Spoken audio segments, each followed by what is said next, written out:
আসসালামু আলাইকুম রহমতুল্লাহ। রাস্তা একটাই ছিল, ফেরাউন ডুবে মরল আর মুসা আলাইহিস সালাম পার হয়ে গেল। বিশ্বাস এবং ভরসা কিন্তু আল্লাহর উপর ছিল, রাস্তার উপর নয়। তাই আসুন আমরা আল্লাহর উপর ভরসা করি এবং বিশ্বাস রাখি। তাহলে আল্লাহ আমাদের জীবনের সকল চলার পথগুলো সহজ করে দিবেন। আসুন আমরা আমাদের পরিবার থেকে আমাদের সন্তানদেরকে ধর্মীয় শিক্ষা দান করি, ধর্মীয় এলেম দেই। তাহলে সে আপনার এই দুনিয়ায় হালাল হারাম সে সম্বন্ধে জানবে, সে তার জীবনকে সহজ করে নেবে।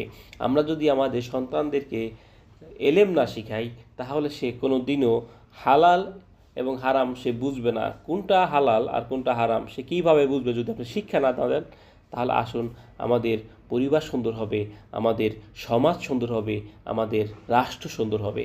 তাহলেই আমরা আমাদের দিন এবং আখিরাতকে আমরা আঁকড়ে ধরি এবং এই দুনিয়া এবং আখিরাত আমার জন্য সহজ হয়ে যাবে। আপনি যদি আপনার সন্তানদেরকে শিক্ষা দান না করুন, তাহলে আপনার সন্তান কোনোদিনও এই পরিবার এবং সমাজ এবং রাষ্ট্রকে কোনোভাবে সে পরিবর্তন করতে পারবে না। তাই পরিবর্তনের একটাই মূল উদ্দেশ্য থাকবে, আপনার সন্তানদেরকে আপনি দিনের শিক্ষা দিন এবং এবং পরিবার থেকেই এই শিক্ষা গ্রহণ করুক। তারপরে সে অবশ্যই এই সমাজ এই রাষ্ট্রকে সে পরিবর্তন করতে পারবে। আর আমাদের জন্য দুনিয়া এবং আখিরাত সহজ হয়ে যাবে ইনশাআল্লাহ।